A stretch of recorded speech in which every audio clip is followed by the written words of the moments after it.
Estudiaremos Mateo capítulo 23. Después que los altos dirigentes del pueblo no pudieron hacer caer a Jesús en alguna trampa, ahora Él se vuelve a las multitudes y a sus discípulos para exhortarlos.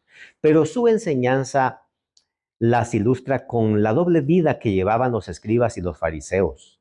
En los versos 1 al 10, Cristo hace un contraste entre lo que estos dirigentes decían con lo que hacían.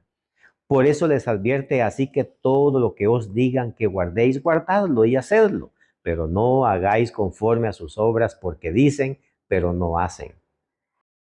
¿Qué cosas hacían estos hombres de las cuales Jesús advierte no hacer?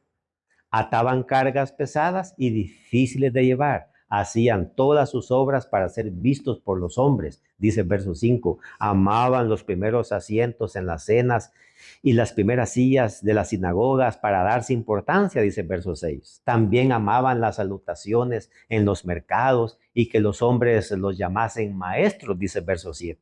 Jesús fue tan enfático que usó mucho el adverbio no y ni en estos pocos versículos para asegurarse de que sus oyentes no hicieran nada de lo que estos hombres hacían, porque no había pecadores tan malos y peligrosos como los escribas y fariseos, quienes mostrando apariencia de piedad no reconocían que necesitaban de un Salvador. Después de haberlos puesto como mal ejemplo ante la multitud con todo lo anterior, Jesús pone la mirada en esos dignatarios y les enumera una serie de aspectos reprochables con los que hacían mucho daño a sí mismos y a los demás.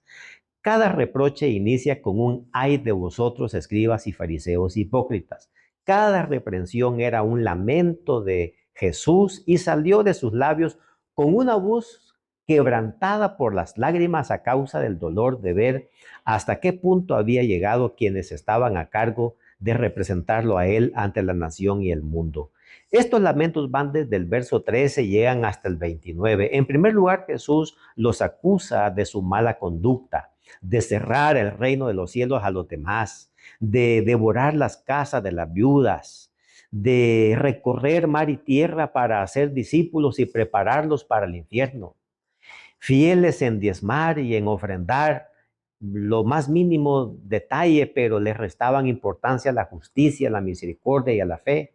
Encerrados en cuatro paredes de legalismo, estos hombres volvieron insensibles para con el mundo. Fariseo significa apartado, por lo que ellos evitaban relacionarse con los demás para no contaminarse, según ellos, de las inmundicias de los demás, cuando en verdad eran ellos quienes estaban llenos de pecado desde la cabeza hasta los pies.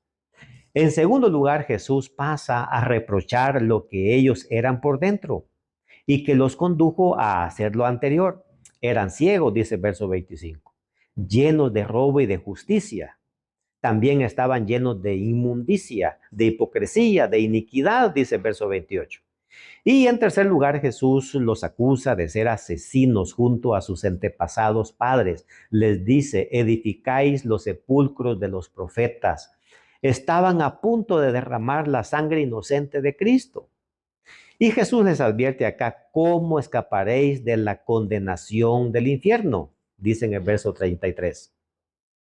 Finalmente, Jesús hace un lamento por Jerusalén, la ciudad escogida, por sus esposas, por sus hijos, por toda su familia. Allí vivían todos los de la clase alta, quienes según ellos tenían el privilegio de estar más cerca de la morada de Dios por la cercanía del templo. Allí vivían los ricos, quienes echaban ofrendas de lo que les sobraba, en contraste con aquella viuda que llegó desde muy lejos con el fin de dar dos blancas que representaba todo su sustento. Vuestra casa os es dejada desierta, les dice Jesús. ¿Condenó el Señor a Israel con esta declaración? Él mismo había dicho, porque no envió Dios a su Hijo al mundo para condenar al mundo, sino para que el mundo sea salvo por él. Podemos estar seguros de que Jesús intentó de todas formas salvar a esta endurecida ciudad. Jesús no condena a nadie. Su afán es salvar, pero es el ser humano el que rechaza muchas veces la salvación al punto de que ya no se puede hacer nada por ellos. Eso fue lo que sucedió con Jerusalén. Quien al rechazar a Cristo se condenó a sí misma y años después cayó en manos del destructor. ¿Somos nosotros en verdad quienes aceptamos o rechazamos el amor de Cristo y su llamado a estar con Él? ¿Con nosotros está nuestra redención o nuestra condenación?